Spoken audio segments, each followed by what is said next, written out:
I was thinking of just throwing this presentation away and simply engaging with the arguments that have already been presented. Because it seems to me my concerns are pretty simple.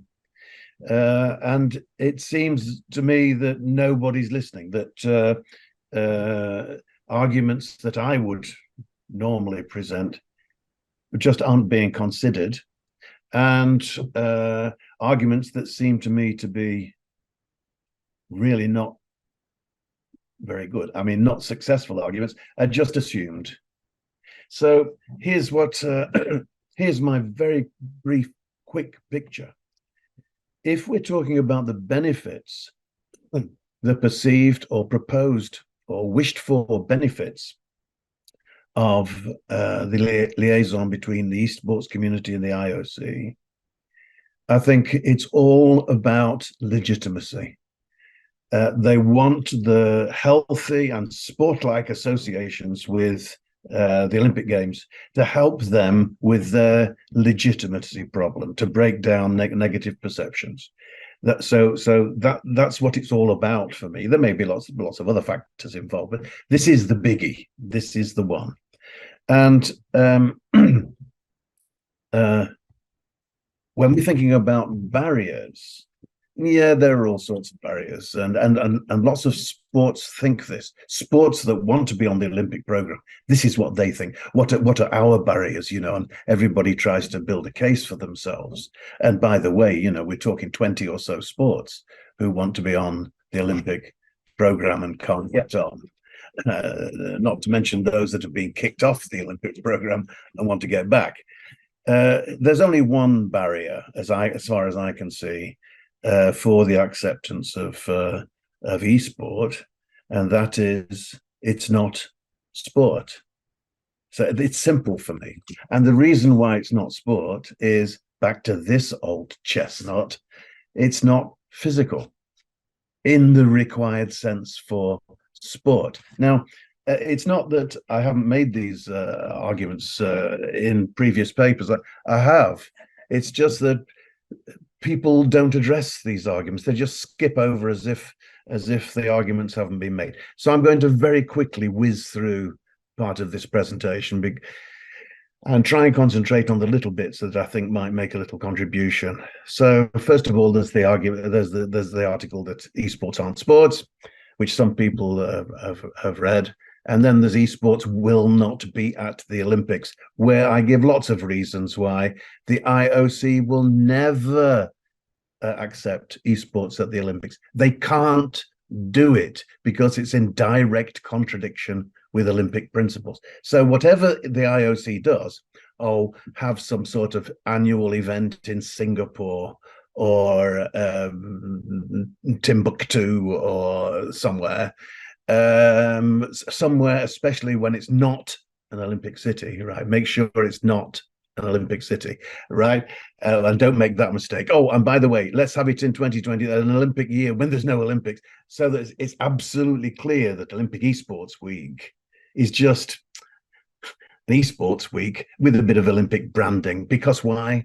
Because benefits for the IOC or benefits for sport, I mean, it's absolutely obvious. We all know that FIFA, for example, if you look at their accounts for 2021 and 2022, FIFA, the sports association, made more money from EA Sports FIFA football game than they made from football. That's a stunning statistic.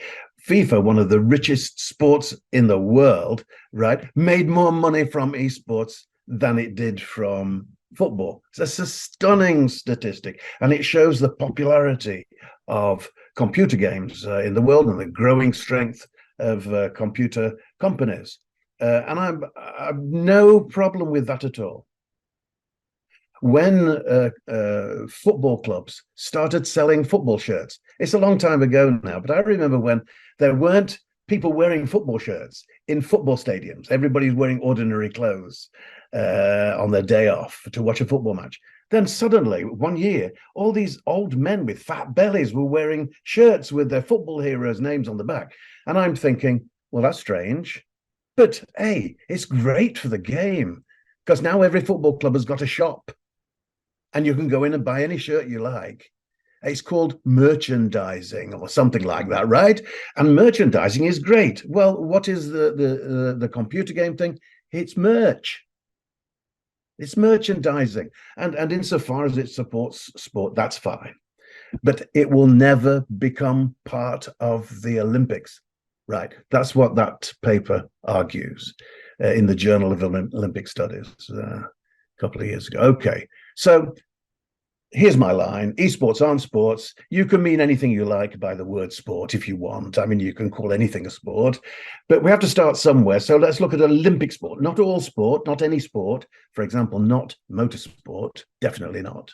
And not the other sport that was mentioned, I can't remember. Oh, yes, the table footy. That's not an Olympic sport either. So they shouldn't be in the argument at all. We have to look at Olympic sport. Let's see if we can define Olympic sport. That is, let's look at the sports that have actually been on the Olympic program and see what they're like. Because everybody agrees that Olympic sport is sport. And so does the esports community if it seeks to enter the Olympic Games territory, right? So we need a concept of Olympic sport to start with. And there you go. It's my idea, institutionalized rule government contests, human physical skill. Why do you still rely on suits and other 19th century and 20th century theorists looking at modern sport? Neither Suits recanted anyway, so whatever people say about his relationship between sport and games, Suits recanted and later said, I'm only talking about games, really. I don't really know anything about sport. So anyway, this is sport, and this is Olympic sport, and this is the concept of Olympic sport. Now, if you disagree with that, it's okay. It's okay. Tell me what's wrong with it then. That's what you have to do. I think all Olympic sports have as logically necessary conditions that they're institutionalized rule-governed contests of human physical skill. 6 criteria, which jointly are sufficient to produce a concept of Olympic sport. Now we have that concept. Now we ask, what about esports? We say they're not sports because they don't count as Olympic type sports because, of course, they're competitive and rule governed. Of course, that's true. Because I'm defining esports rather like you. I'm defining them very simply as competitive computer games, right? We're talking about competitive computer games. They don't count as Olympic types. They're inadequately human. They lack direct physicality. I'll explain that in a minute. They fail to employ decisive whole body control and whole body skills, and they can't institutionalize in the way that sports do. So for 4 reasons directly related to the essence of sport, esports don't count as sport. Now, I could kind of, whoops-a-daisy. Well, how do I get back now? Yeah, there we go.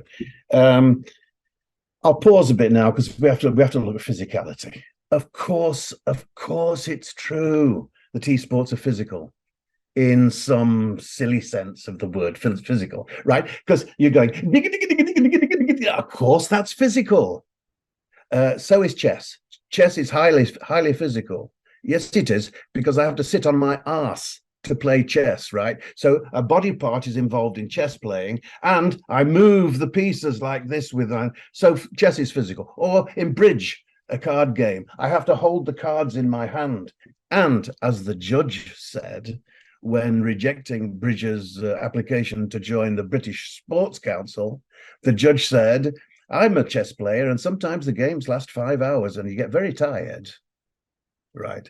Now, of course, that is a kind of physicality, same as the muscle-bound esports player, right? If you're doing anything, if you're physically fit, you'll do it better. But it's not the physical fitness that's part of the esportling, right? That's the important point. They lack direct physicality. So the physicality that you use to play football or to play basketball is where the domain of execution is the domain of success. It's in the same world. Whereas with computer games, you're doing these movements, which get transposed through a digital interface and make television pictures on some screen. Now, there's no doubting that you're playing a game. But if esporting was a sport, we would be concentrating on the quality of the fingering. We would be watching how the finger, we'd count the number of dabs on the buttons, because that physicality is the direct physicality involved in esport, but nobody's looking at that. Everybody's looking at what's happening on the screen. So in esports, you have some kind of physicality, right? Of course, some kind of physicality, but it's not directly producing the result of the activity. So on that ground, it's not a sport. Whole body control and whole body skills. People say, yeah, shooting, everybody uses the example of shooting as if it's a paradigm sport. But anyway, anybody there a shooter? You know, anybody done shooting? The first thing they teach you, I've done rifle and pistol. The first thing they teach you is stance. They don't give you a gun. They teach you stance and balance and motor control. And good shooters, rifle shooters, shoot in between heartbeats. They have to have a strong awareness of their bodies.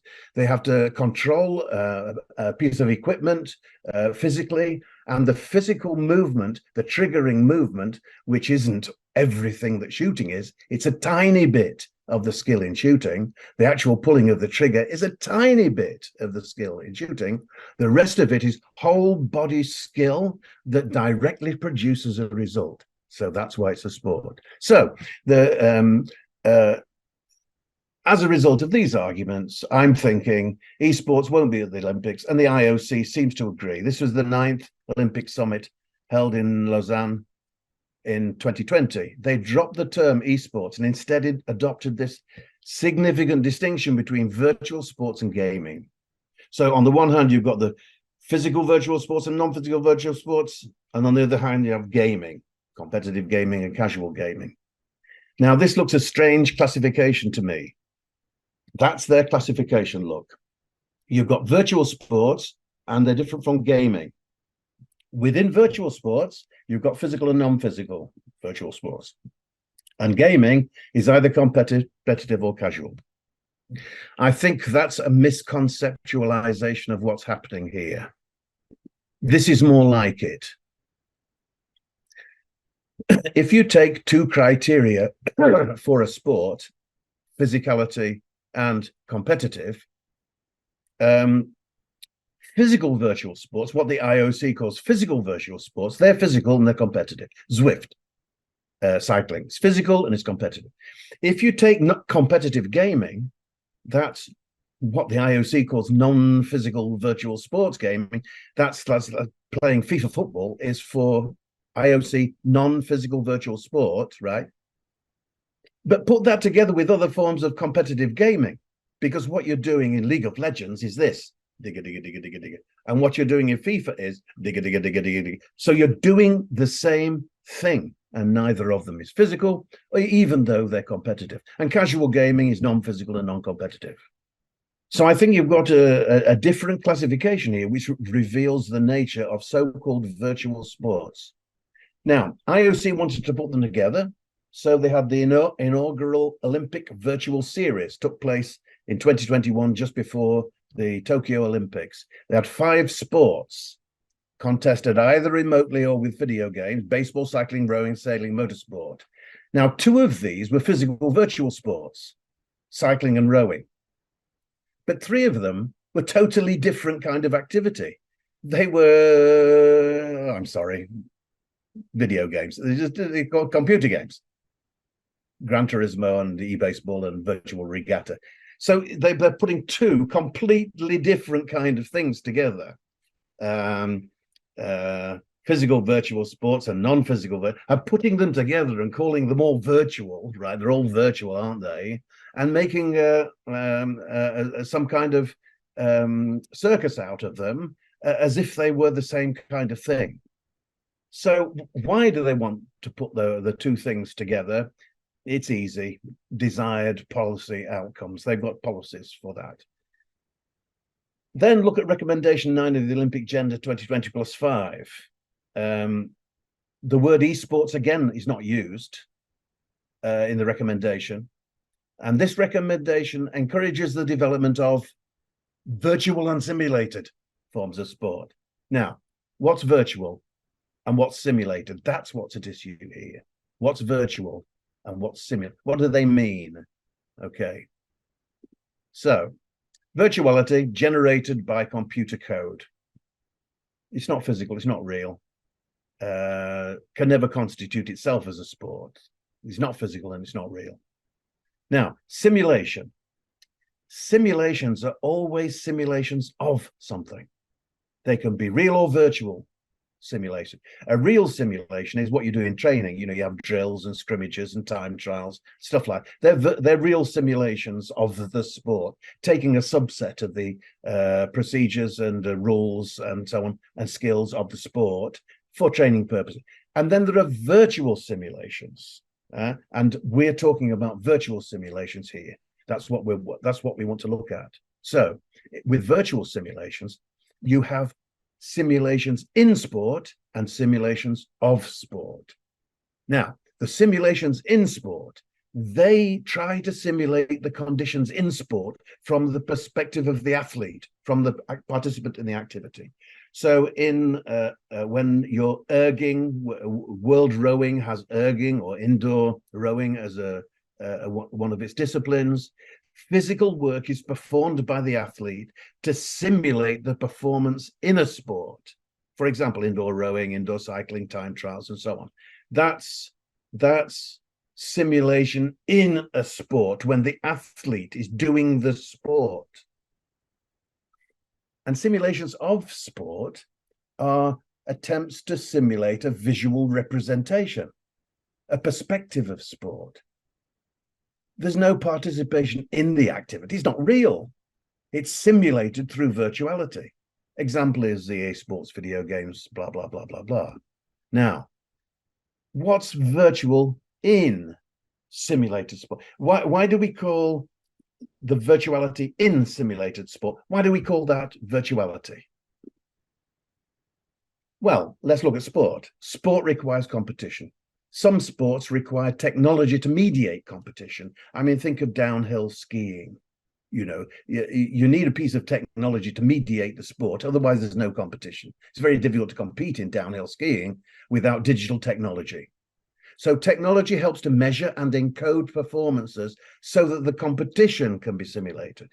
Now, these sports are said to be virtual because competition doesn't take place directly. You know, they think virtual sports, I can do my rowing in London and you can do your rowing in Sydney and we can compare. It's remoteness, you know, it's because it's not direct competition.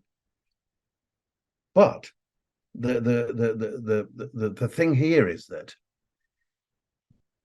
the competition is simulated simply by a measurement. It's virtual only in the sense that it's a virtual measurement. But we already use virtual technology, of digital technology, virtual measurements in athletics and in downhill skiing. Serial competitive sports like downhill skiing couldn't exist without this kind of virtual digital technology. There's nothing virtual about it apart from the fact that it records performance. And that's true of indoor rowing, erging. When you're erging, all you're doing is thumping data into a digital device that compares data for competition. So virtuality in physical virtual sports just means digital recordings, right? Doesn't mean anything else. So in effect, it's not virtual. So physical virtual sports, we think, are real sports because they retain all the conditions of sport. Athletes participate in the sport. Athlete output is measured virtually to simulate competition, just as in other real sports. There's no other sense in which they could be said to be virtual. Physical virtual sports are real sports. And that's proven by the fact that World Rowing now has what it used to call indoor rowing. This is very interesting. In 2020, They had the World Indoor Rowing Championships with people on erging machines in a huge sports hall, sitting next to each other, erging like crazy. Okay. And they're all trying to make their little counters go quicker than other people. Right. Now, 2021, COVID. So they couldn't do that. So they had distanced competition with people in remote locations, but doing the same thing, erging and making those little machines tick over quickly. Right. We think that's a sport. I don't particularly like indoor rowing, and most rowers don't. I mean, they use indoor rowing for training purposes. They'd rather be out there rowing. But nevertheless, it's a real discipline of a real sport. World Rowing agrees. Now, what's the IOC's mistake then? It fails to distinguish between in sport, that's physical virtual sport, and off sport, which is a visual representation, like a TV picture, a movie picture of sport. So we'll say this again, so-called non-physical virtual sports are simulations of watching sport. There might be some kind of engagement with the virtual world, but the domain of application and the domain of execution are not the same. We can't say that the simulation of sport is sport. Controller-based video games simply not sports, no matter whether they have sport as their content or not. FIFA football is not a sport because it's the content of the computer game is football. It's still just a computer game. Right? So here are the conclusions. Physical virtual sports are real sports. They ought to be seen as not virtual sports, but real sports. And non-physical virtual sports are not sports at all. Physical virtual sports should just be called sports, and non-physical virtual sports, guys, they're just computer games. Get over it. I mean, it's just computer games.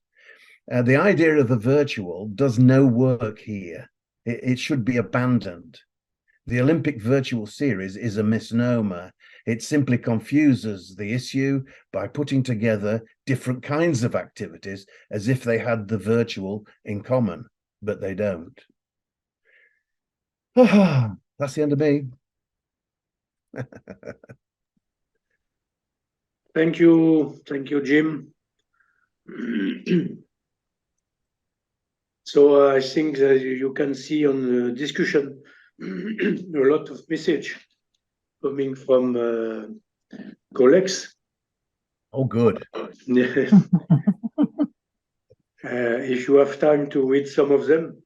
Well, why don't you select something that I'll answer them all. I'm very happy to chat for as long as you like. But maybe we can have the open discussion verbally, not virtual, maybe.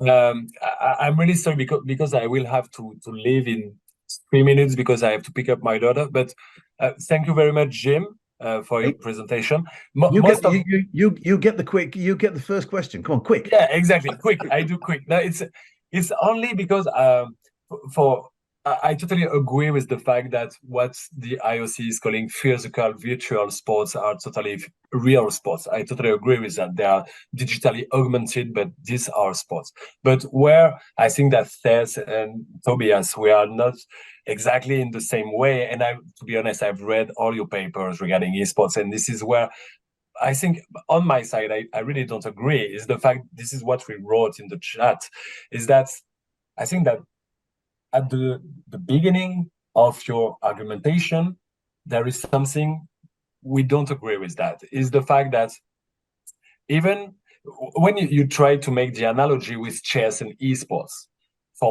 if we look at chess, if you ask someone to move the chess pieces instead of you, because he can't move the piece, or even it's shaking with the piece, okay, the way he moved the piece won't have any result on the gain or the success of the game.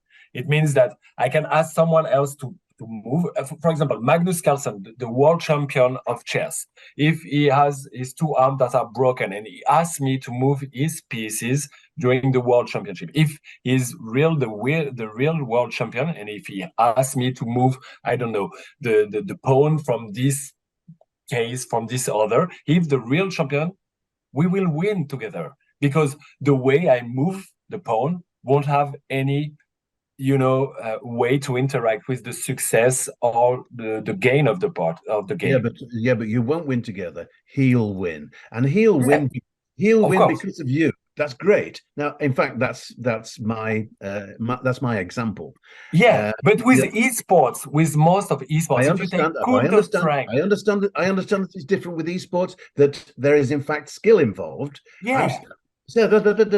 But there are two things going on here. One is, chess involves, I agree, no skill at all, and it involves no physicality at all.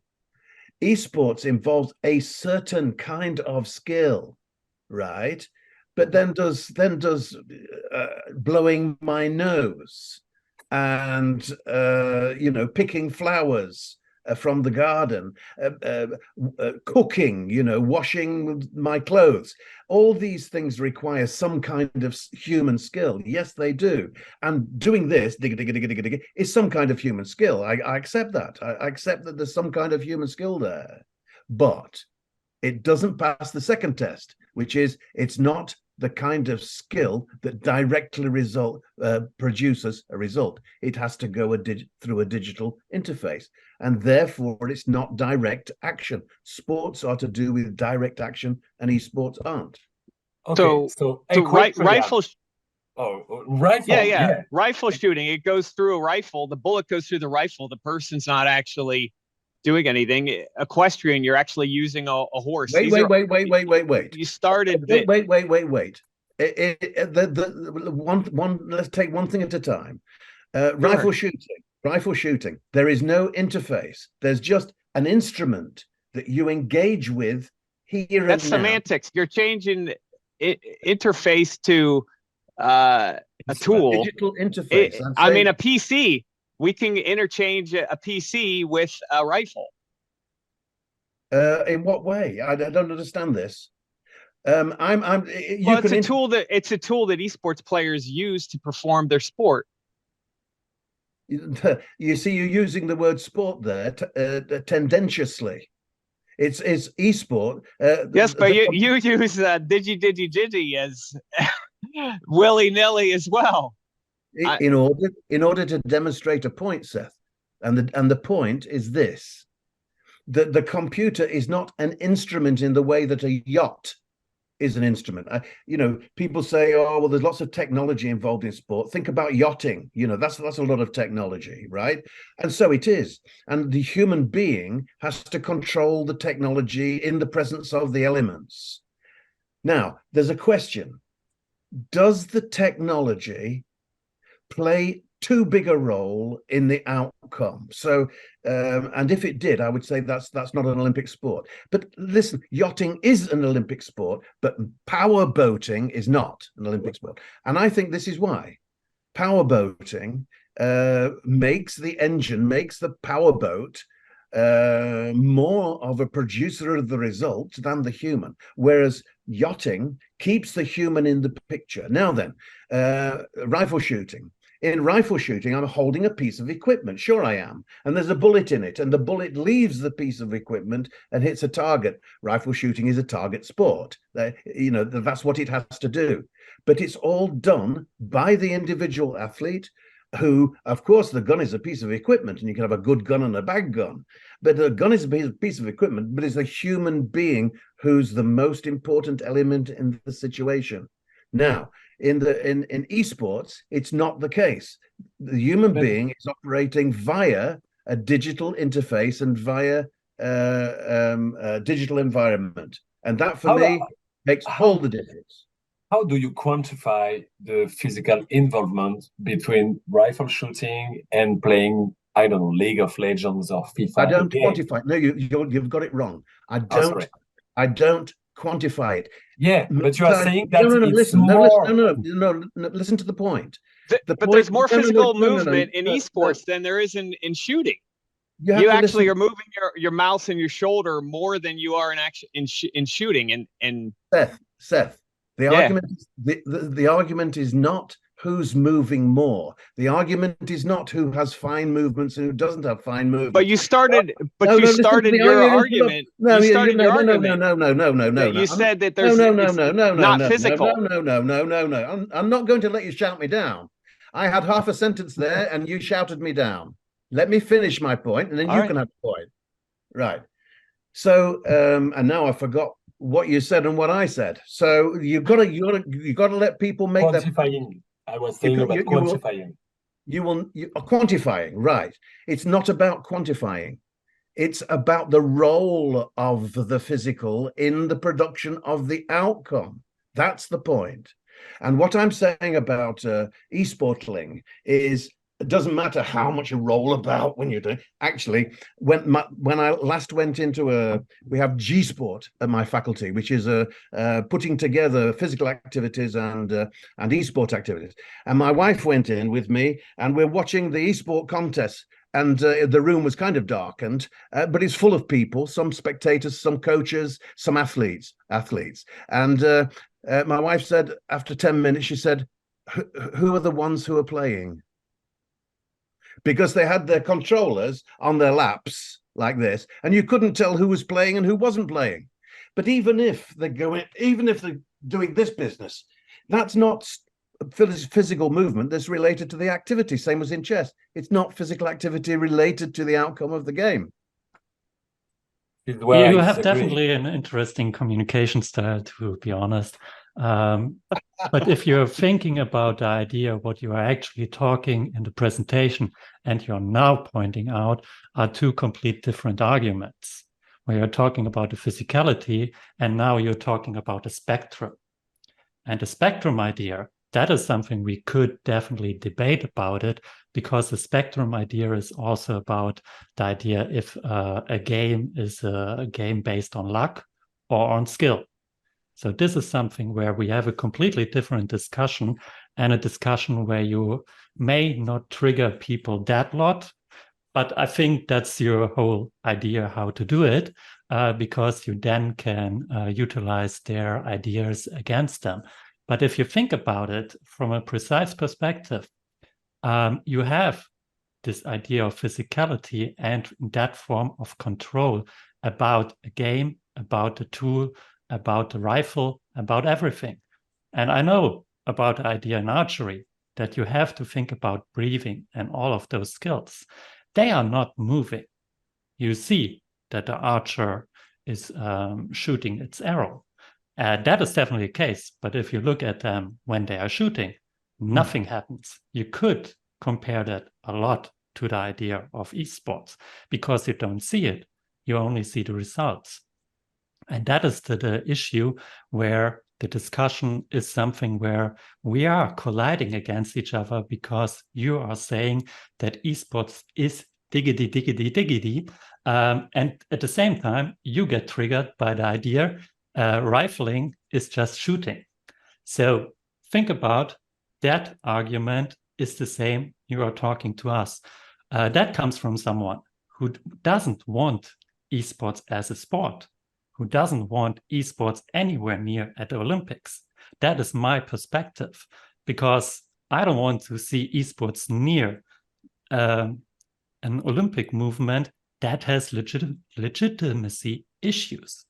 And that is the part where you also said the whole esports movement is triggering, is trying to get into the Olympic movement. No, didn't say legitimize. that. You did say that. We can record. You can record it.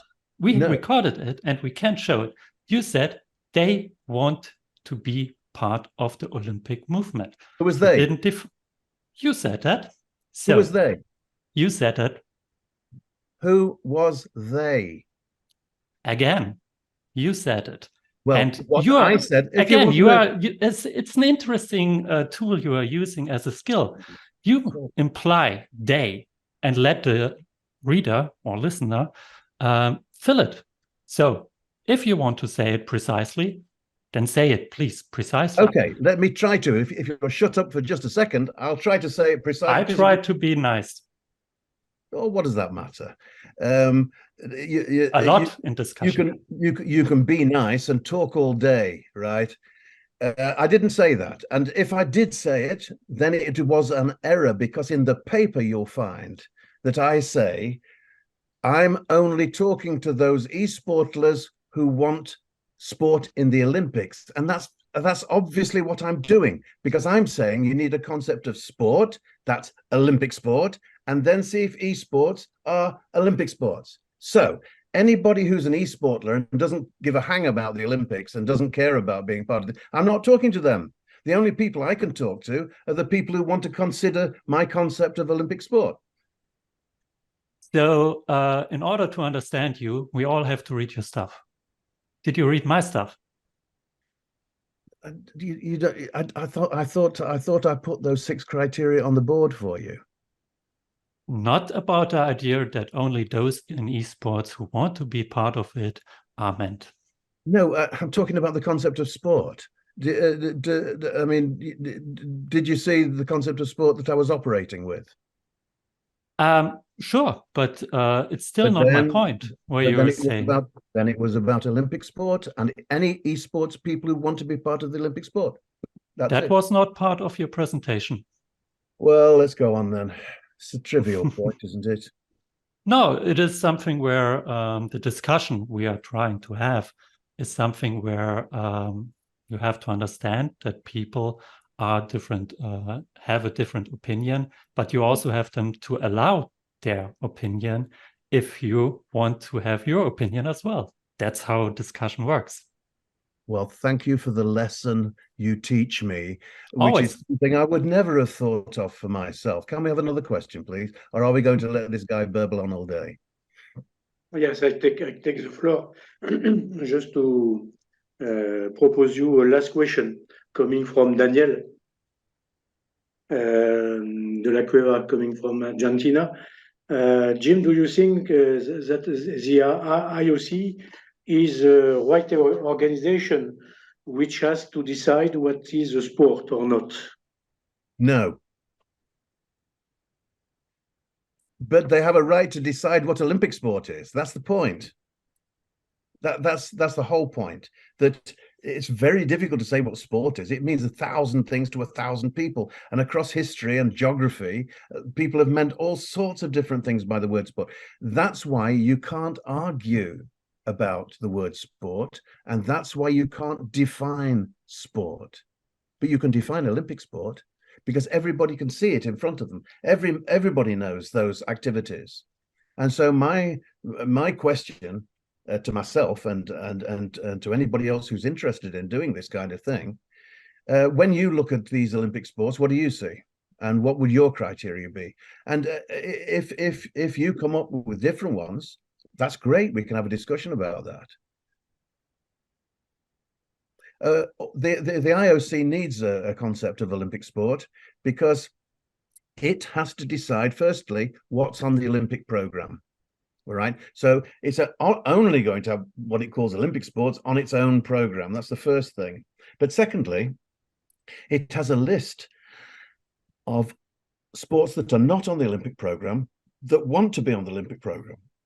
And you can read this on the IOC's website under Program Commission. The Program Commission spends its time thinking whether or not a particular sport can be granted the status of Olympic sport, whether or not it's a sport at the Olympic Games.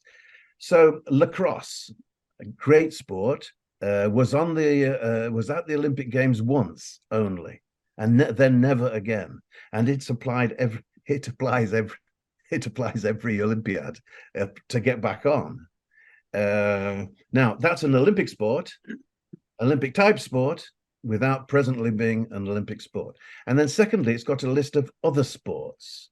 So for example, it has a bag of mind sports. So chess and bridge and Go and all sorts of other. Now, this category, mind sports, is a way in which the IOC decides what is not sport. So if you're in the category of mind sports, that means you're not an Olympic sport. And it's the same with motorsports. It's the same with motorsports. If you're recognized as a motorsport, it means you will never be at the Olympic Games because you're a motorsport, not an Olympic sport.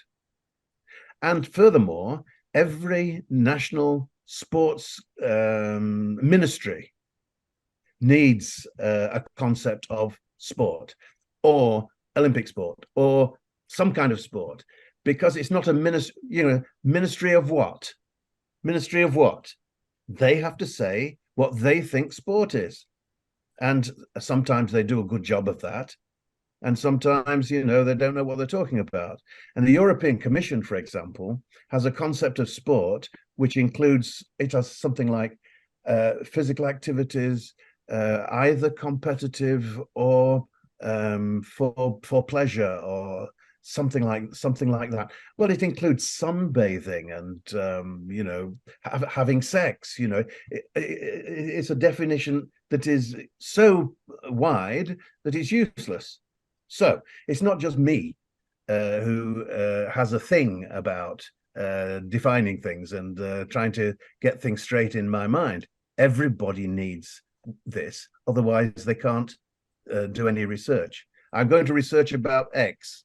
First thing you ask yourself is, well, tell me what you think X is then. Thank you, Jim. Daniel, do you want add some? Just to give the thanks and my appreciation to Jim. Thank you very much. It's a pleasure to hear you. Thank you, Daniel. Nice to see you. And a word to Tobias before you cut me off. Tobias, let's be friends. I mean, I know you don't like my style and you think I'm confrontational and a bit aggressive. Yeah, that's right. But I'm presenting and that's my style. Sorry about that. I have no problem with that, because especially the idea that we are actually quite similar on that esports is not a sport. So we are just coming from two different sections, but it's the part where just the idea how you're presenting it triggers me as well, even though I'm on your side, just from the opposite. So just as a friendly feedback on that. I got you.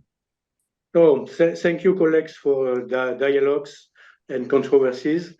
I propose to end this first part of the seminar. And tomorrow we find Qian Wang, Bruno Medeiros, Daniel de la Cueva, and Florian Lefebvre to continue to develop our mutual arguments. Elvira, do you want to add something more to close this first session? Well, I would like to thank all gentlemen very much. I hope that your papers will be published, presented to wider public, especially to let our members of the International Pierre de Coubertin Committee know what is your thinking, what are your considerations, what are the problems you have to deal with, what are your solutions. And I really hope that there will be a publication of your seminar later on. And I thank you very much. Thank you. Yeah, so we'll see with speaker and colleagues tomorrow to see how we can publish something in the context of International Committee Pierre de Coubertin. So we can see together how develop several perspectives. So thank you to be present during 2 hours. Now it's time to take a beer or to take a coffee if you want, and to depending on the hour where you have. And so I welcome you tomorrow at 4 p.m. in European hour. So the links are correct about what is in the program.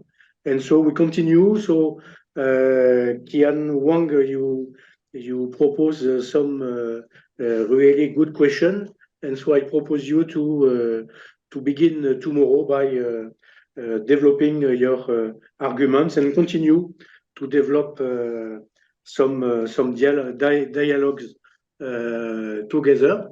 So thank you very much. Perhaps Kian Wang, do you want to add something, or you can wait until tomorrow?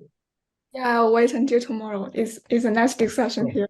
Yeah, thank you very much. Bruno, do you want to add something, or? That's okay, Gilles. That's okay. That's okay. Thank you. So See you I wish you all the best for you. Thank you for speakers, and nice to meet you again tomorrow.